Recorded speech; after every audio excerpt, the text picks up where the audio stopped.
Maka saya mohon juga ke BPN, kalau ada yang mempertanyakan ahli waris seperti itu, jangan menutup-nutupi data warga, buka di depan ahli waris.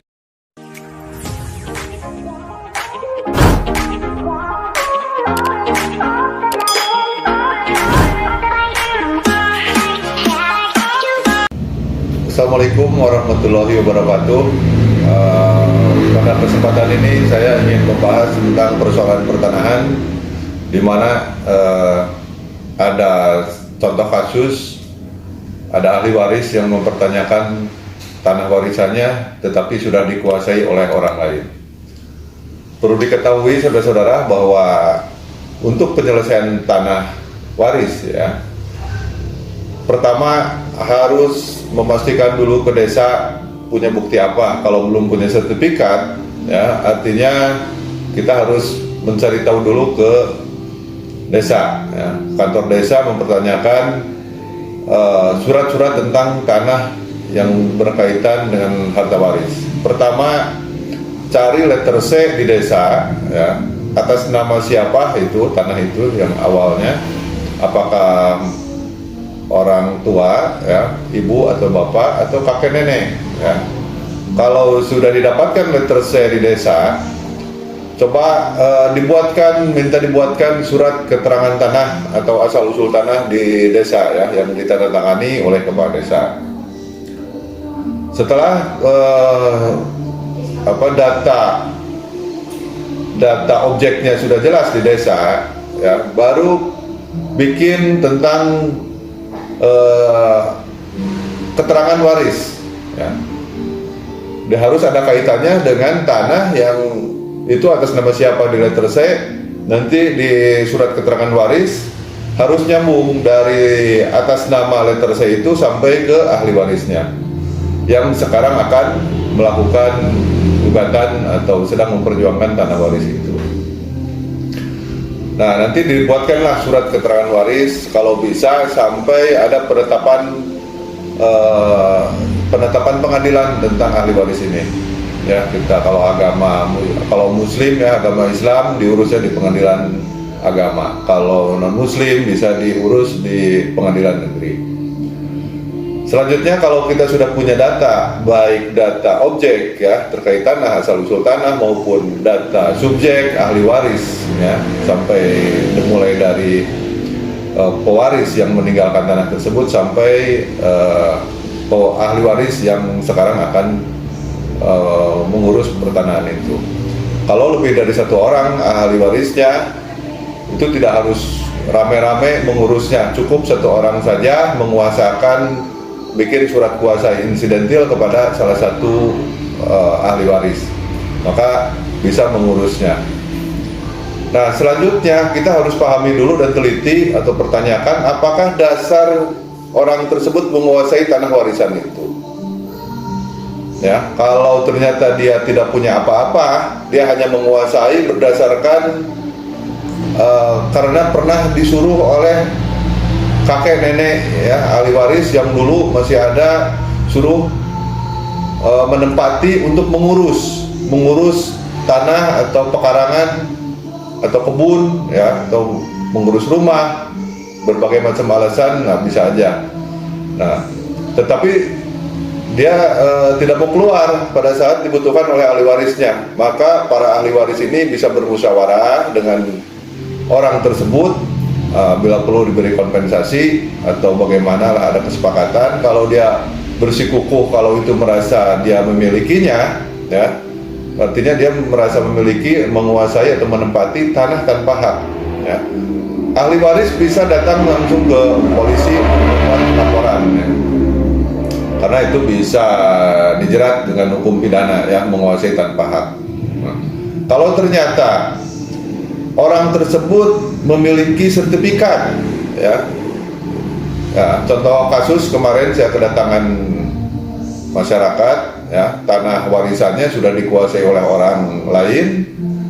Ketika ditanya apa dasarnya, ternyata dia sudah punya sertifikat, tapi asal usulnya dari mana, dia mengatakan kalau dulu pernah membelinya dari orang tua yang meninggal, ya, orang tua pewaris, ahli waris. Ya, pada saat membeli, tapi di situ belum lunas ya, dan mereka tahu ya, si ahli waris tahu pernah dijual ya sama orang tuanya yang meninggal, tetapi pada saat itu baru DP ya, belum lunas.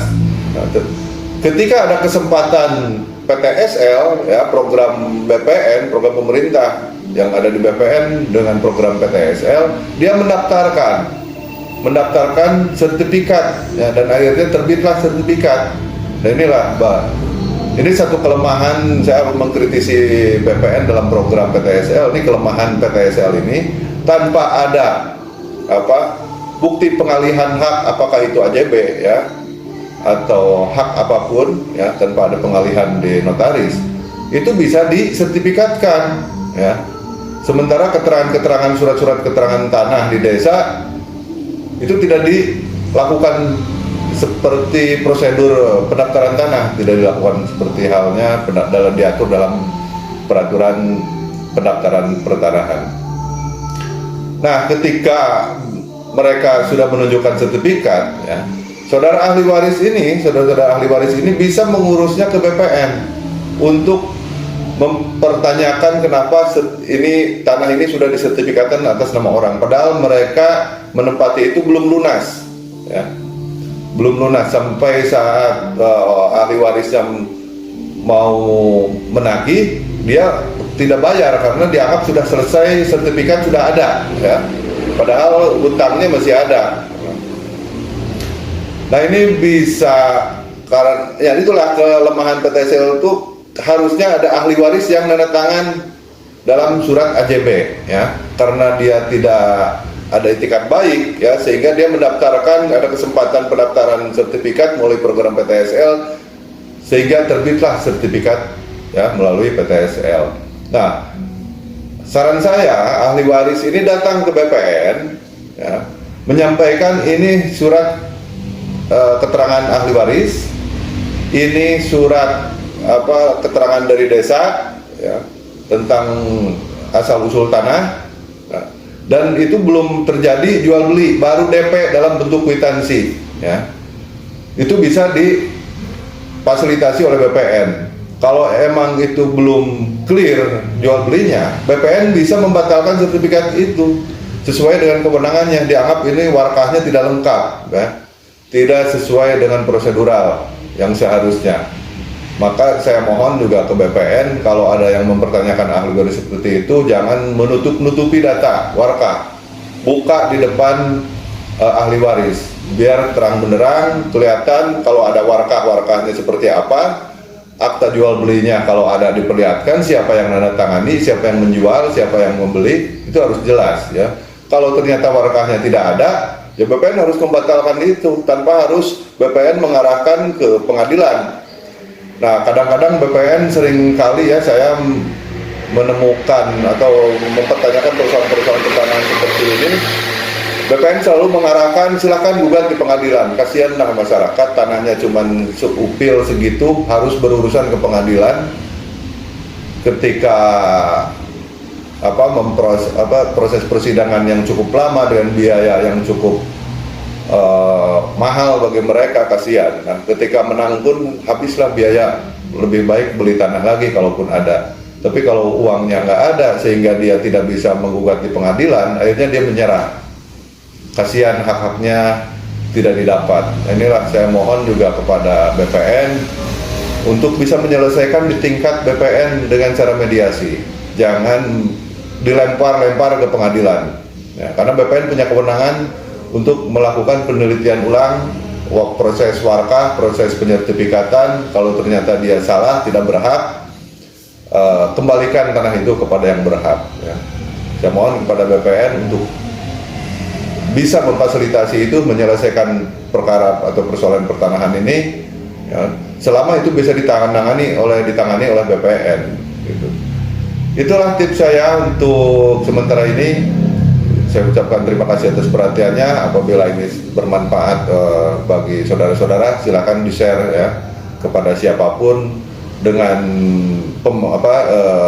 arahan yang singkat ini. Semoga saudara-saudara bisa mengadvokasi sendiri baik untuk diri sendiri maupun untuk keluarga atau tetangga ya. Semoga bermanfaat. Jangan lupa di subscribe YouTube ini. Semoga bermanfaat. Saya undur diri. Wassalamualaikum warahmatullahi wabarakatuh.